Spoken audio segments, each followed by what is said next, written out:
Are you an influencer? No, I'm not, but I do have OnlyFans.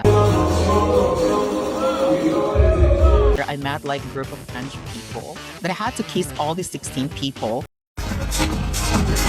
And I do remember when I quit my job, I was like, shit, I'm living in France. How can I afford my lifestyle here? I'm gonna ask this cute guy next to me if I can get a kiss.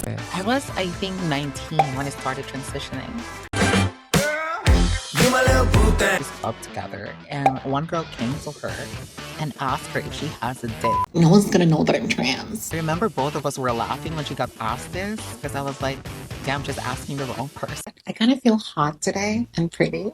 And yes, I'm trans. I have to transition and look like a Barbie doll. Welcome to LADYBOY, the best of both worlds. Today we are with Samantha Evangelista. How are you today, girl? Actually, I'm currently in the middle of a Christmas lunch with a family of someone that I'm seeing. Hence, I don't have like the perfect connection. I have to ask for their Wi-Fi password. Is it still Christmas over there? No, but like here they do celebrate Christmas per family. So sometimes they couldn't do it in one time. So what they would do is like they would have different dates even after like Christmas. Yeah, I see. It's like culture shock for me to hear this even. Yeah, even for me, like they don't take out like the Christmas decorations up until end of January, which is really crazy. Wow, it's really different from the rest of the world, huh? Very, very different. So you are originally from Manila, the Philippines? No, actually, I'm not from Manila. I'm from Davao City. That's where I lived for, I would say, almost half of my life in the Philippines. But I grew up in Maguindanao, which is the Muslim area of Philippines. How does it feel like growing up in the Muslim area? I'm pretty sure it must be difficult for you to be like to express yourself as a trans person there. It has been, but I think like, I had this conversation with another trans girl from the United States.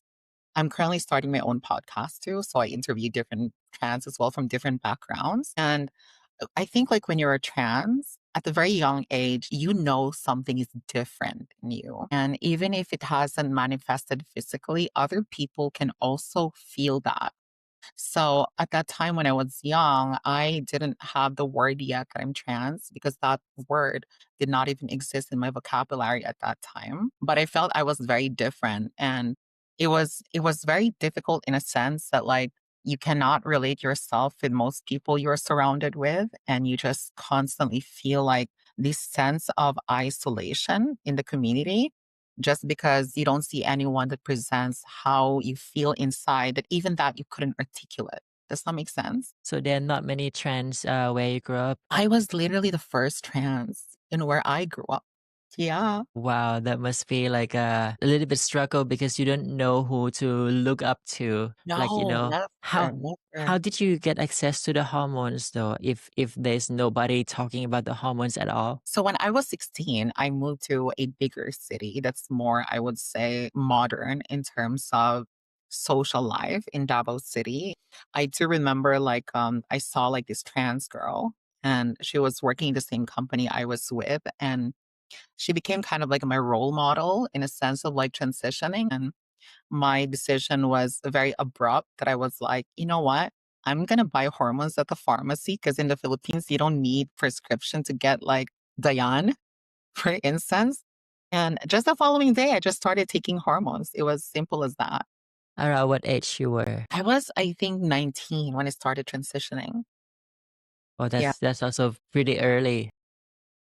Yeah.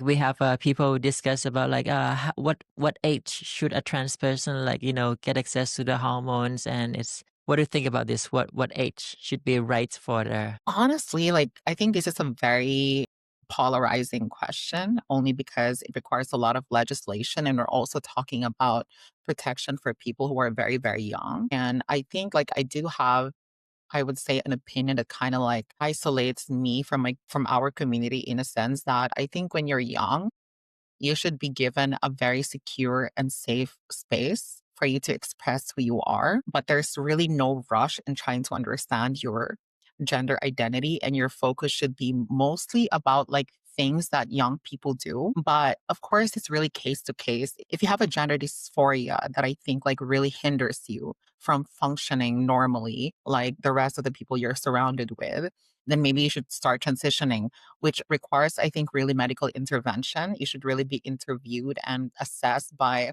a professional to see if you're really fit for transitioning. Because the thing about hormones is that it's something like my sisters and I, my other trans sisters, would talk about is that when you start taking hormones, it's not just the physical changes that's challenging, but mentally it is really challenging because Yes, that's it comes with indeed. side effects, you know? So it's a very serious decision to make. I don't think that there is a standard age for someone to transition, but I think it's really more kind of like a case to case basis. Yeah, have you ever felt yourself like of the body dysphoria? 100%. I think even up to this point, I still feel like that, like I think it's common for a lot of trans women to kind of feel like we're constantly battling this physical appearance that we have versus how we feel inside and how we are viewed or perceived by the society. It's kind of this thing, but I think as I've gotten older, I care less about looking passing.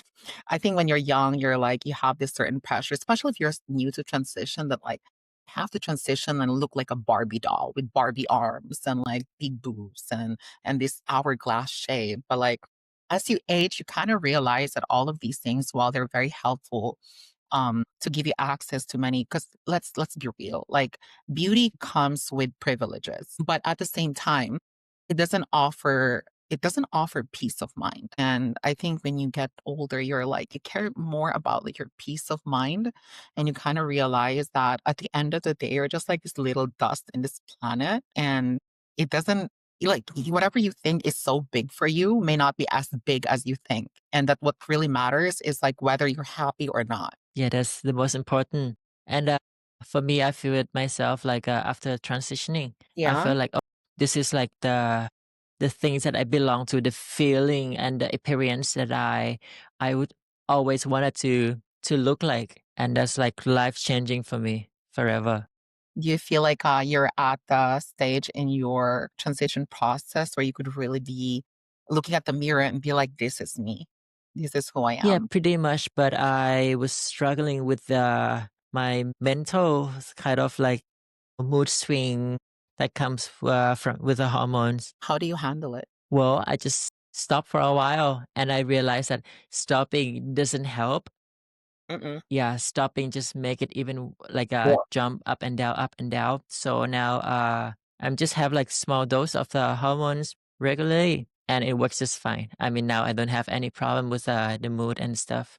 I Pretty feel happy. more like small doses and not hurrying up because I think like when you're very new to your transition, you're just so excited to fully transform that you're like, I'm going to take as much as I can to change this physique. Yeah, when I took hormones at very quite young age, and some of my friends took it since 13 years old. Yeah, and at that time they were like, "I want to be smaller. I want to be like softer." They took like the higher dose, so that comes with like really big like side effects to them with the bone like being so fragile and stuff. And I think that's pretty rough on like, because we think like, oh, the more we take it, the higher dose, the more feminine we will get. But it's about time. It's about damn time. It's about time. And I honestly, I'm a victim of that. I remember when I was new to transitioning, I was overdosing myself and hoping that I would get there faster. But it's really about the time because there was a time that I had to stop taking hormones. I think it was about like a year that I stopped taking hormones.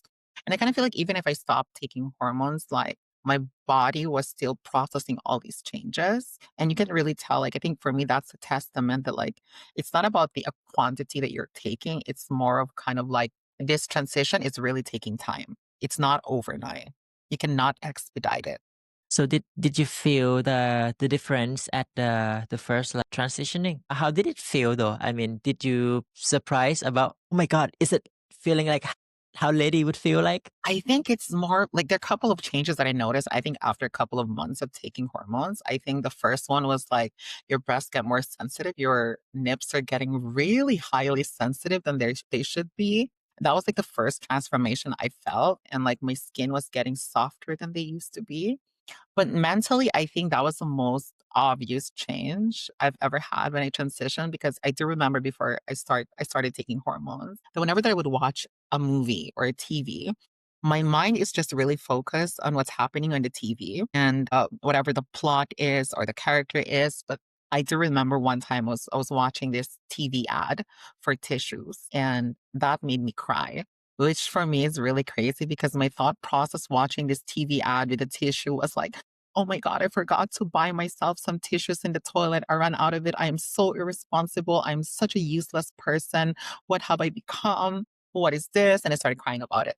And I was like, yeah, these are the hormones because I'm not usually emotional like this. So it's like what my friends who are like cis women would describe what they feel like whenever that they have period. It's like something I constantly experience, you know? So Yeah, that's true.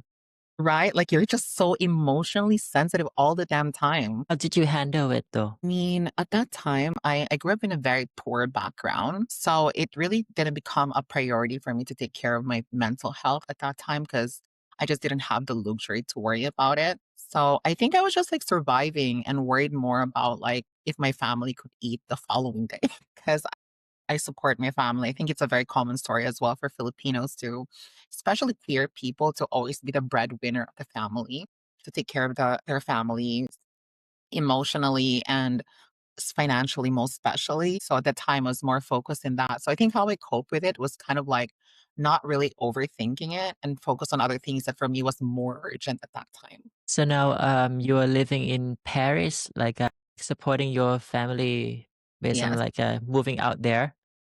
So what do you do basically in Paris? Okay. I was like thinking about this when I received the script. I'm like, I'm not going to be like really spill why I'm actually here. But I think for now, I'll keep it a secret how I ended up here. And I think I will have one day an episode I will like tell my followers how I ended up here. But I came here legally. Let's start with that. But yeah, I am working here. Before actually doing social media content, I used to work for remotely for a financial tech company in California. I used to be their vice president of operations, hence I could afford the life that I have here before doing social media. And since I was 16, I've been supporting my family even before that kind of work. So I had the resources to able to afford the kind of lifestyle that I have here because of that. But then there was a time that I think all the things that I abandoned when I or neglected when I was younger in terms of my mental health caught up with me.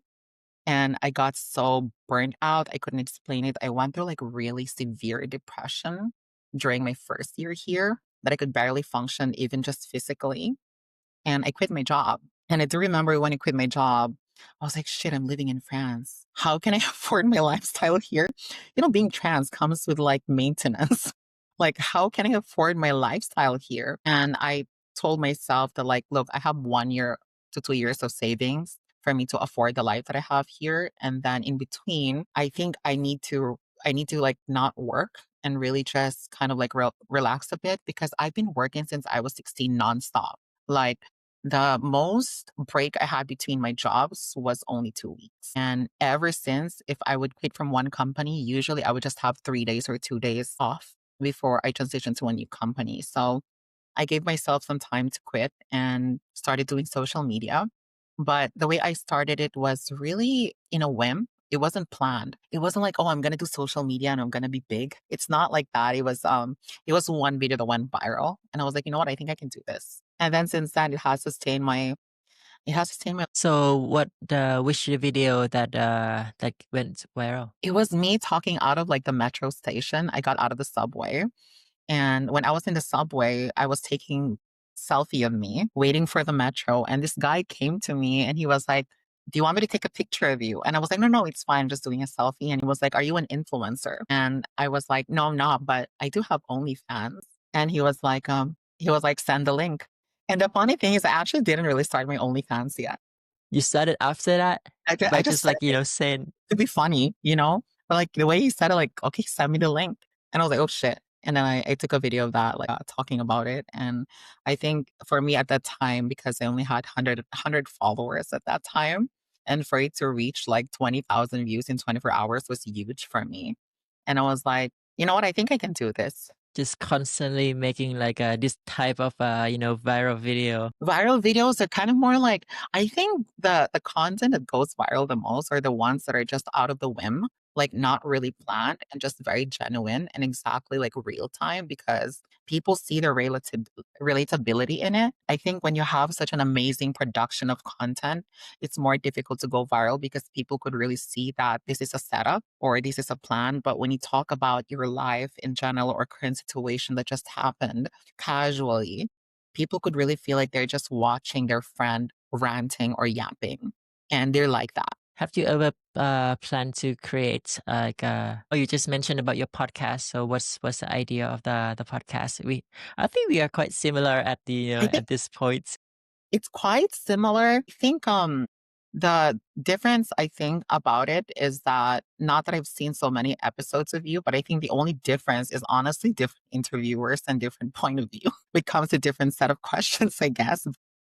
I think the main concept is like similar as yours. It's like bringing a platform to the dolls, giving them a platform to speak up who they really are, what they really stand for, sharing life experiences so other trans people could feel seen, especially those who can relate to any of us. Let me ask you about do you have like culture shock once you move to Paris? Like, what's things that people do there, but you have no idea? I think it's a very common thing for most. I think when I was in the Philippines, when we greet people, it's just like shaking hands and saying hello. You know, when you go to like a family occasion or dinner, you're just like, hi, good evening. How are you? Things like that. But the first time that I moved here, I met like a group of French people. And I didn't know that I had to kiss all these 16 people, well, literally every single one. And for me, like the personal space was so invaded. And for me, it felt so weird. But I had to do that. And I was like, okay, I'm going to kiss everyone. But the crazy part was when you leave the dinner, because when you leave the dinner, you have to kiss them all again. And it was like 16 people. And for me, I think that was the most shocking thing. Well, if they are all guys, then could be, If it's a cute guy, you're more excited. You're more like, okay, so oh we're gonna have yeah, like we're gonna have 16 of them. Why not? 16 of them. No, but they were So not all. it's like where you are in Paris is more open-minded than in your home country. I think there is quite differences in terms of like socially. They have their own pros and cons. I think in the Philippines, there are a lot of trans people, so we have more visibility that we are normalized. But at the same time, in terms of legislation, in terms of government allowing us to have the same rights as everyone is non-existent because it's a very Catholic country. So in the Philippines, like you're tolerated and you're very, I think you're not rare to see because we're in every corner of the street. So treatment wise, we don't really feel like isolated or excluded unless we're talking about rights, actual rights. But here in France, the government is very progressive and we have trans protection and people care about our rights as trans people. But because we're very rare, if people know that you're trans, it's like for them, you're like a celebrity I don't know if celebrity would be the right term, but more like an alien. You know, they're like, they have so many freaking questions. Like when you meet people, and sometimes it makes me wonder, like, oh, damn, like, you're really asking me a very personal question. But because they haven't met many of us, you know, like I don't live exactly inside Paris. I live near Paris. And in the town that I live in, I haven't seen any trans person other than me. So, like, every time I get introduced by a mutual friend to another friend group, they kind of feel like they have to interview me or they would just keep staring at me, something like this. Maybe I'm pretty sure they find you hot. I mean, I don't like assuming, you know, like, I'm, I think it's coming from like an ugly, have you heard of ugly duckling syndrome? yeah, it's basically like how you don't see yourself as a beautiful as another person sees you. Yeah, I think I kind of have that. And I think it's kind of because like I grew up ugly. So it's kind of for me, it lingered that I don't expect people to find me pretty. And in a way, like it's a good thing because I don't become very self-absorbed. You know, like I'm not coming into like social occasions to be like, oh my God, I'm the hottest girl here. I care more about like if I look at myself in the mirror and I'm like, you're that girl. You know, like so I don't really assume guys like me unless they actually come to me. They do kiss you. Yes, they do kiss me, and that for me, that's kinda like a confirmation, "Okay, you like me." But, if you're just staring at me at the corner, I wouldn't assume you like me. You're probably just like, "Who is this Asian girl?" Or like, "Is she trans? Is she a real person?"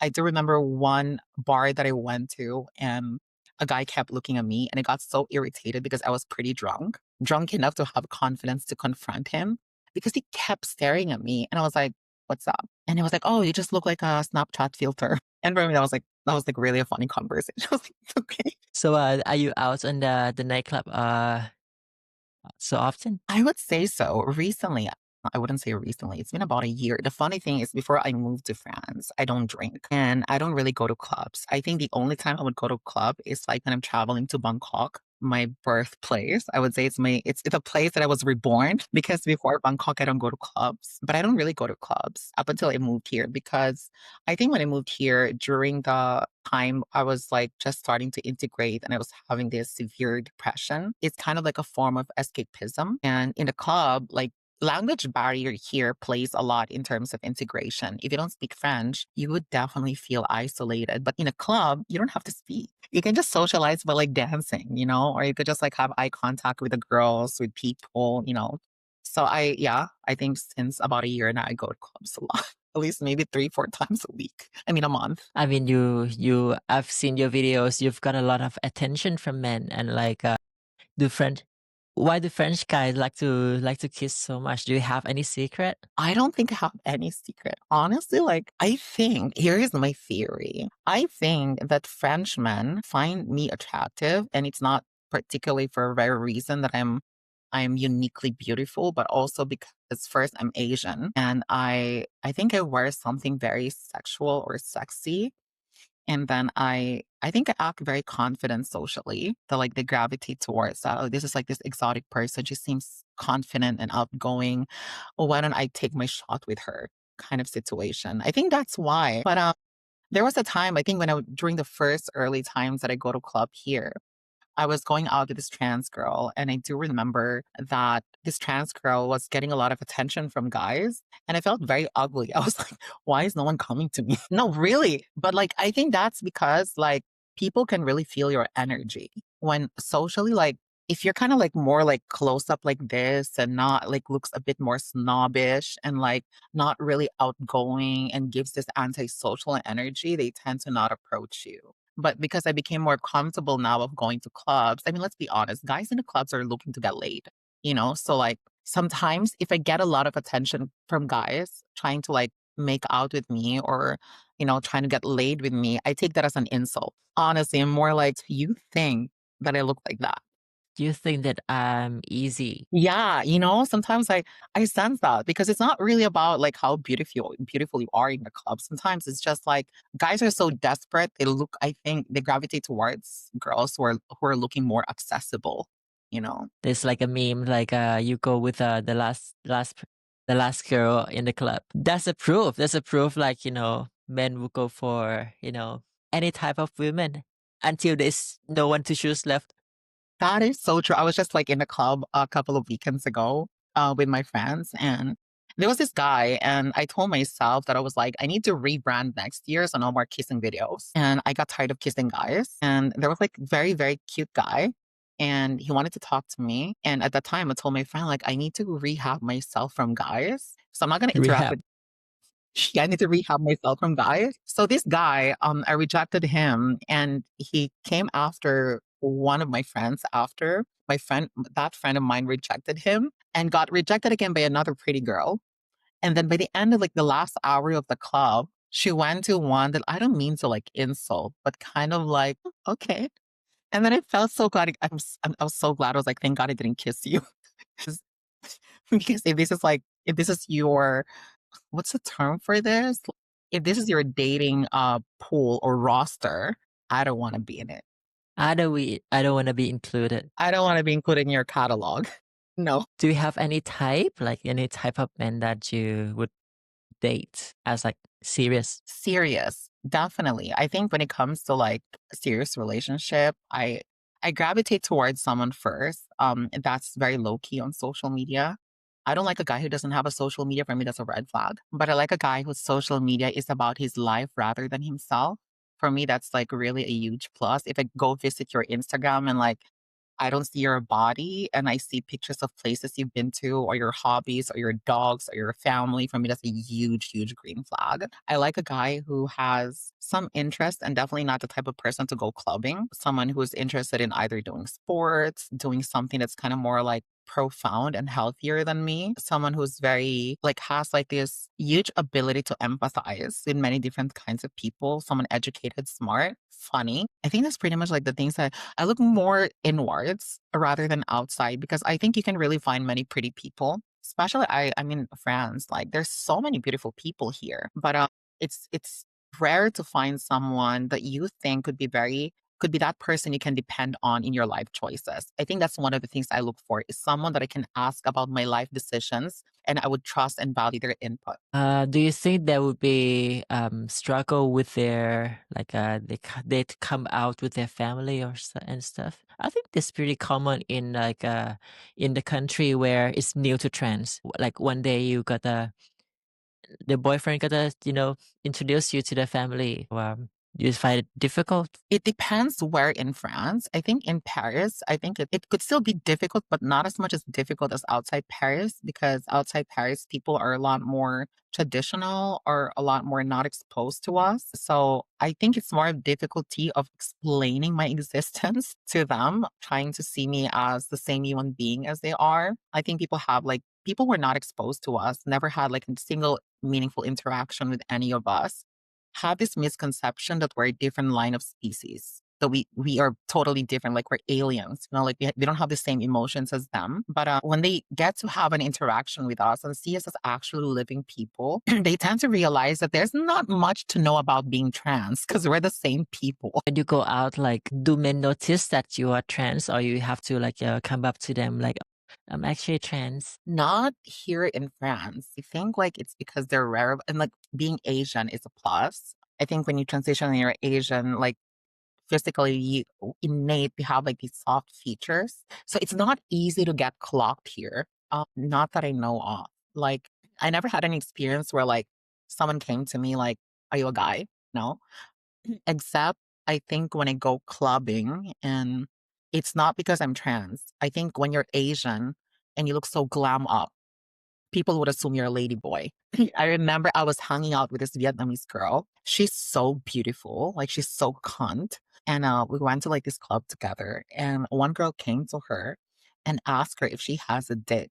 And I remember both of us were laughing when she got asked this because I was like, damn, just asking the wrong person. So she must be like full glamorous, like head to toe. Head to toe. I think the more beautiful you are as an Asian girl here, the more they will clock you. They would think you're trans. To a point, if I get clocked, I'll take it as a compliment. How do you feel when somebody just like like clock you or like make fun? Have you ever had like bully in France? I did actually posted a video about it that I think a couple of weeks ago that reached like 5 million now. And what happened was I was hanging out with with my girlfriend and she brought a group of guys because one of them she's dating. And my friend told him that I'm trans. I don't know why she did, but she did. And we got inside the club and we were sharing the same VIP room. And then I went to the dancing area and I was like making out with this very beautiful guy. And one of these guys in the group went to him and told him that I'm a man.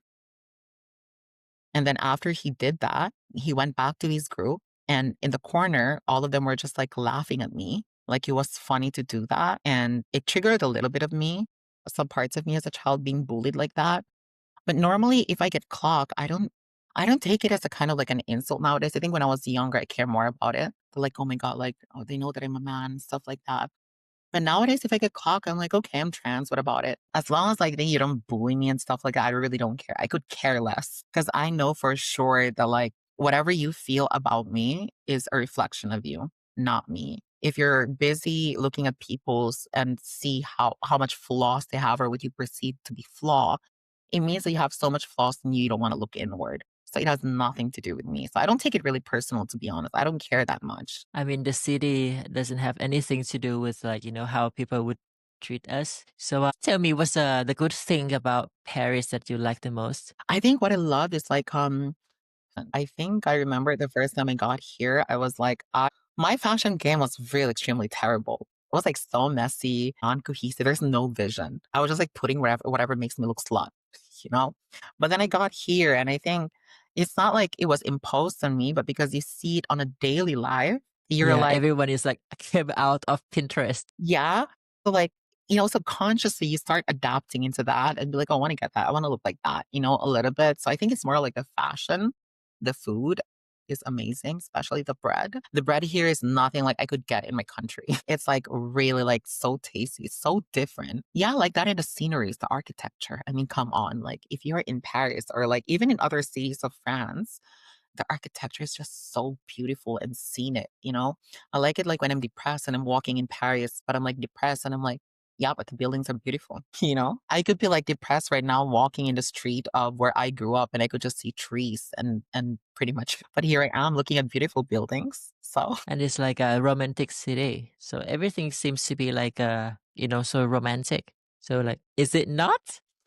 I mean, you could see couples for sure. I think when you're in France, it's very common to see a lot of couples walking, but I wouldn't picture Paris as romantic city.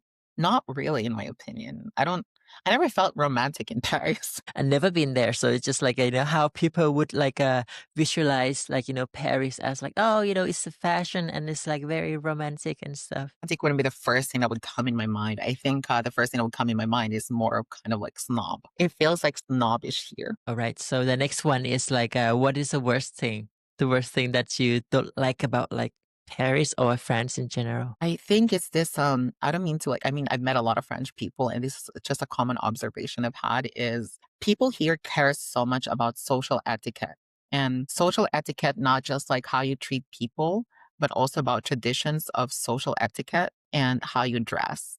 Like French people are very judgmental, like really, probably the most judgmental people I've ever met in my life. Like if you're meeting new people, let's say you get invited by your friends to their house, to their family house, you really should care about like how you're dressed, what you're bringing, um, how you greet them, kind of things like this. Like they're very judgmental of how someone presents themselves, and they're very skeptic. Like one of the common things I've learned about French people is that they are very skeptic of new people that are not French.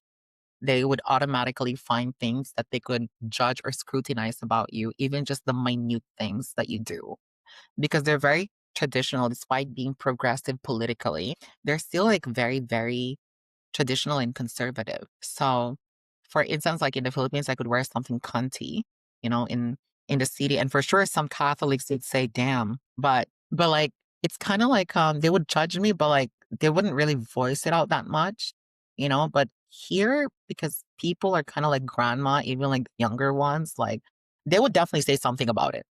Like you would hear it from like common people that you know. I remember there was one time like a group of Thai influencer like trans. They went Yeah. to Paris and they got rejected not to get in the club because how they dressed. So they dress very pretty much like, like very cunty, very like, expressive. And they talk shit all the time behind. I think maybe it's racism because Yes, it's also like one trans over there got in the taxi, and the guy trying to flirt her and stuff. Because he thought that she was Latina. And once she said she's Asian, and after that he just like, he's just changed and then like just ignore. It's crazy. racism still exists here. I do have like what's it called? People from Mongolia, Mongolian. I have a Mongolian friend, and we went to a club one time. We were dressed well, and we got rejected. And we were like thinking that I was like, is it something that I'm wearing? Because I think I look cunty today. And we were not wearing something so sexual. We were wearing something classy and cute, and cunty. But the two girls behind us were like white people wearing miniskirt and a fucking t-shirt got in. And we were like, damn. I was like, okay. It's not about the outfit then. It's never about the outfit. I think if you're Asian and you get rejected, it's definitely racism. Sad.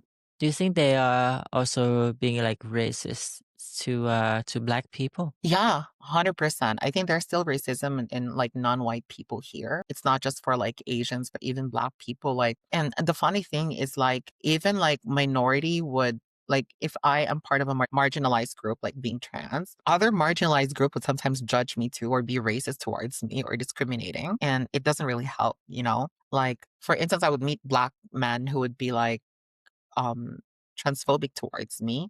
And then I would meet some Arab people who would be racist towards black people and vice versa. Yeah, there's definitely that. It's more of like that rather than I think experiencing it from like straight white people. I don't know if that's a very hot take, but I would say like white people here are probably, at least in Paris, like the ones who are young and like modern, are more accepting and less racist and more sensitive about that topic. But other marginalized groups, they don't unite. Sometimes they just go against each other. So pretty much like it's different generation. If they're like Yeah, I think different older, they generations. tend to be more racist. 100%. I think white people who are like a lot more older tend to be more racist and transphobic.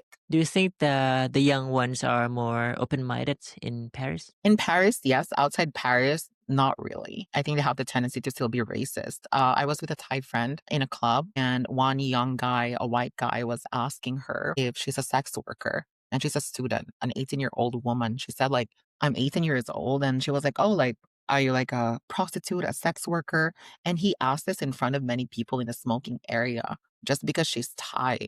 So if you're Thai or Filipino and you look pretty, and you're young, sometimes assume that you're a sex worker or something like that or sugar baby. Yeah, there's the big stigma within like Southeast Asian girls, beautiful ones. That's a curse of being pretty, I guess. They have to find what's wrong with you. I mean, if you're hot, they're like, something is wrong with her. She cannot be this beautiful. I don't think in like in any other countries there will be some people directly asking if somebody is like a prostitute. I know. That was like, that blew my mind. And I was like, stop talking to him. Because initially he was kind of like trying to get her attention, and but she was more dismissive because the guy was not cute. And he started asking that. But like it blows my mind. How are you comfortable asking this question to a young girl? And she looks young.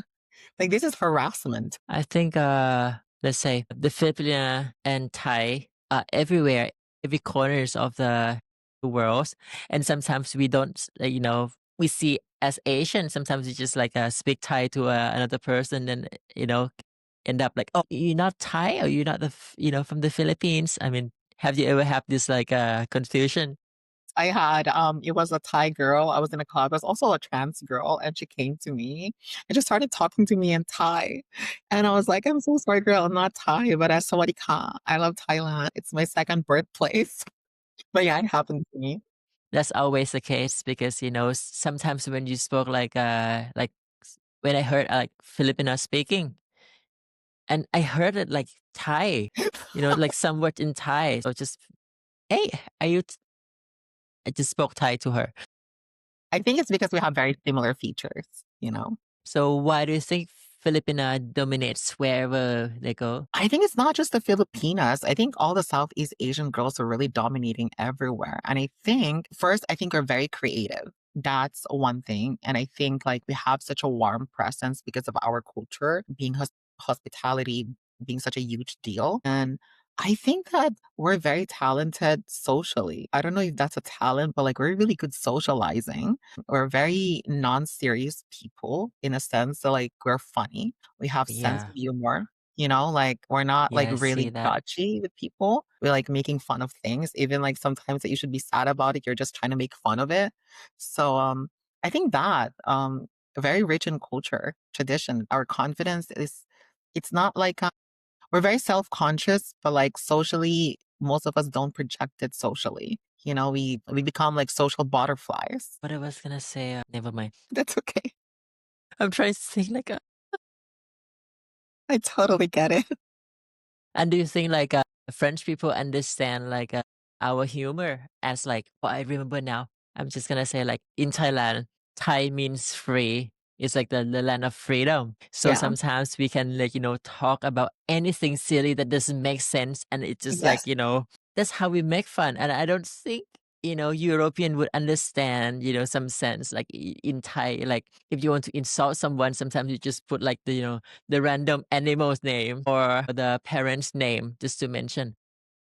Yes, they don't understand, they don't get us. I think our sense of humor is also very similar, like Thai and Filipino sense of humor is very similar because when I talk to other Thai girls, they kinda have similar jokes that sometimes, like, has some references in our culture, in our livelihood that for some people, they wouldn't get the joke, but, like, we do get it. Like, for instance, in the Philippines, we play a lot in our gay lingo, we play a lot with, like, celebrity names. Like, if you're shocked, you're like, "Are you Shakira?" Like, "Are you shocked?" Ugh. Something like this, and, Europeans don't have that kind of sense of humor.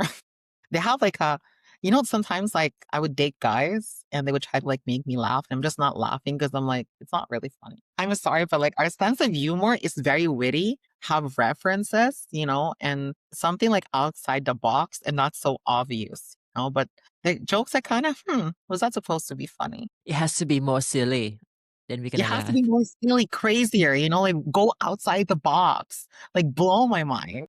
Have you ever like but you don't I just noticed that you don't have a accent, like Filipino accent at all. I think I do just a tiny bit, but I told you I've been working since I was 16 with American people.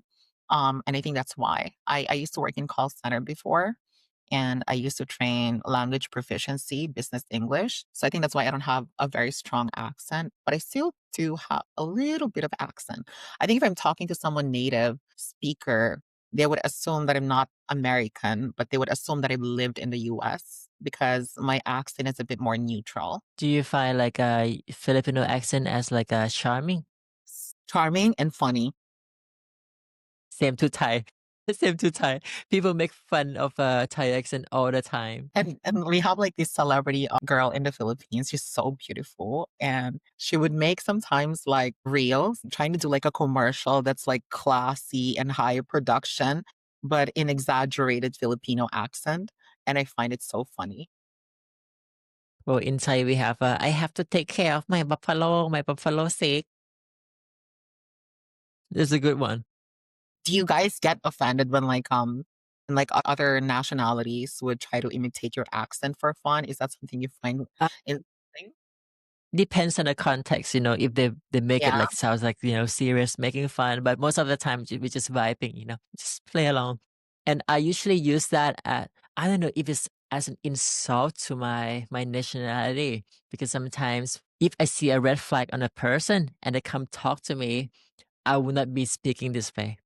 I will use a Thai accent to get rid of that guy, basically. But I don't know if it's just me, but, like, the Thai accent sounds very alive. It's almost not loud, but, like, very enthusiastic and alive and outlandish.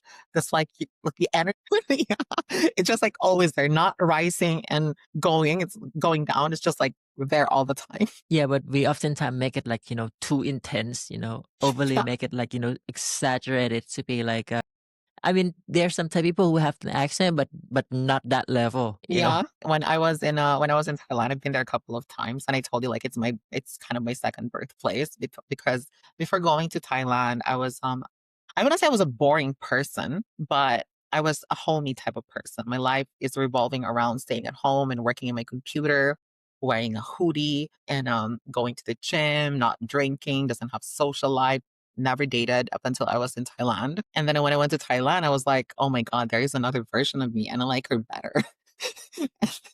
I've earned some, like, Thai friends, and, like, when they try to talk to me, like, every time I talk to them, it's like, when my mood is tired, they just, like, wake me up because they're so loud. I mean, drunk people are loud. Yeah, especially when they're drinking, it's like, they're very extra. I love it. Where have you been partying in Bangkok?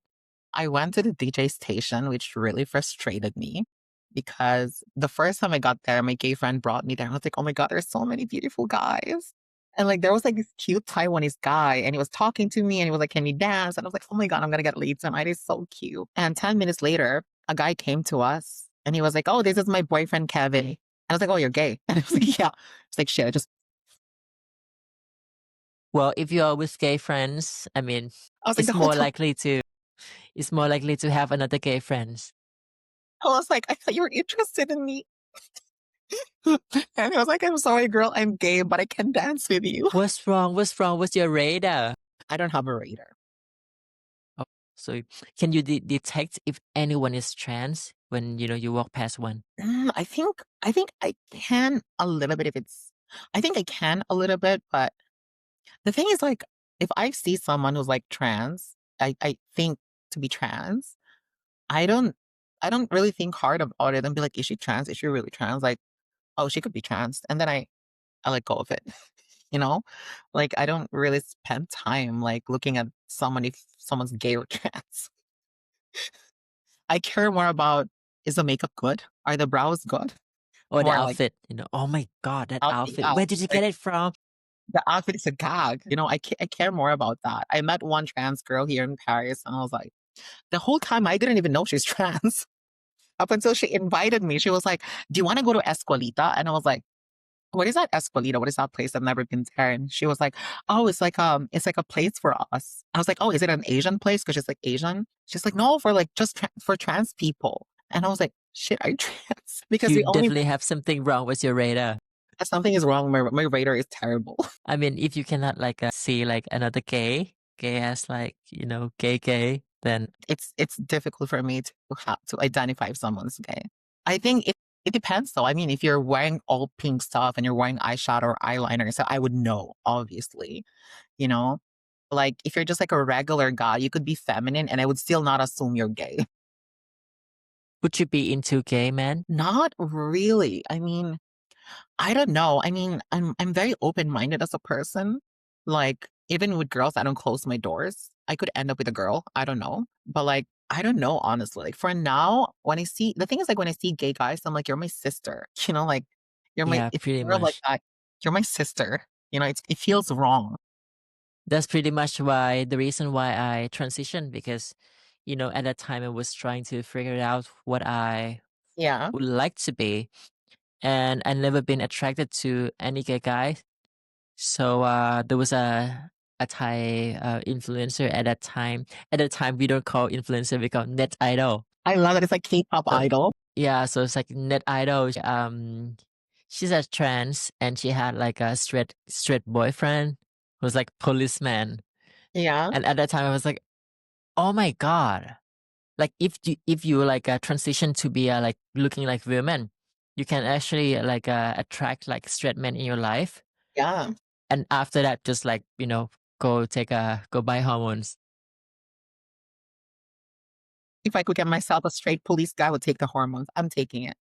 Yeah, it's so silly. If I talk about this to my friends, they would be laughing because now that Net Idol, she's also like famous now as like, having bodybuilder looking. And I'm like, you inspired me before. You inspired me to take the high heels, to take the Andrew Yeah. court, only for So you to now build muscle. please do not inspire me to take testosterone to have muscle.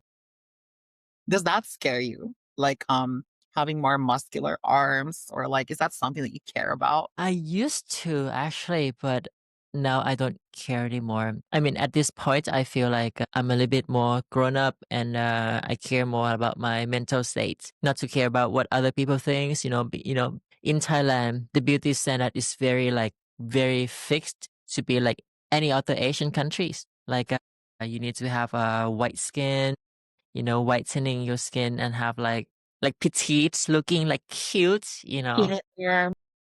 I think that's also the same in the Philippines. Yes, and I think you guys inspired that standard. To you? It is your fault. It's the Thai people's fault. It's the Thai trans people's fault that you guys set that standard. No, it's Miss Tiffany's fault. Yes. No, because like when I talk to like my trans sisters in the Philippines, like sometimes I would hear them use the reference of, like Thai girls and be like, oh, it's giving very Thai, like skinny arms, Barbie arms. And I think a lot of all this like beauty influence, I think comes from you guys because I think you're one of the very first countries to innovate how that trans woman can transition and the possibilities of who they can be physically. And I think that's why, like there's like a beauty standard that you kind of feel like trans people have to meet, being petite, being very soft, being so extremely feminine. And I think maybe like sometimes you kind of have to like you measure people because of that, measurement that you were used to. I think it's a very common thing, even for me. Sometimes I feel towards that. Like when I see trans people and they haven't like really got to that point of being looking so feminine presenting or female presenting, then I'm like, what kind of transition did you do? Like, where are you in the stage of the transition? I think it comes in my mind sometimes, but I try to police myself and be like, I think one of the things that we trans people have to be open with is to not be very limited of diversity of beauty that trans women can represent. You know, a trans woman can be less feminine and they're still beautiful. And we shouldn't be like imposing extreme femininity to everyone. Yeah, I agree with that, girl. So let me ask you. Oh my God, that's a very tough question, honestly. Like I have so many It can messages. be anything. Let it, you take your time to think about like things that maybe something that you can relate to as like trans kid that day. I mean, you just mentioned that you don't have any. No, not that. You have that idol. I have my role model, but, I think if I could give, like, just one message to, like, young trans people is really just get outside of this beauty standard that you are trained to be, or you were almost, like, exposed to just that type of standard because femininity comes in spectrum, and like the rainbow, we come in different colors, and you don't have to look like a certain type of trans woman for you to feel beautiful as a trans woman. Your womanhood is unique than any trans woman or any cis woman, and there should not be that pressure. And take your time with it. Uh, Try to find the beauty in things in your life that are not tangible. You know, like the love, the care that you could give to people and that you receive, the passion, the hobbies that you have, your mental health, which I think oftentimes is really neglected when you're transitioning because you're really focused on completing your physical transformation. But we forget that in that process, it's really stressful for us also mentally, not just physically. So look after your mental health, and it's important for you to feel happy. And for you to be happy, you have to fully love who you are outside these standards that you are exposed and trained to. Oh my God, that's the answer for Miss Miss Samantha from Davao City. Davao City. Bining bining, bining bining 69. Binibini 69. Oh my God, you know? you know? You know. Well, I had so much fun talking to you today. Me too. Really. I felt really happy coming here. It took time, but I'm happy to be here, and it was really fun. Thank you so much, Nisa, for having this platform. It's It's such really a important pleasure. community. So let's say we are doing it for a community. Yes, I'm really rooting for, the podcast of yours. So we can we have some yes, idea. If one day you want another guest, if you want to interview me back, I'm yes. always here. I definitely would. I definitely would. Thank you so much, Nisa. I hope you guys have a wonderful evening. Thank you. You have a beautiful evening too. Bye. Bye.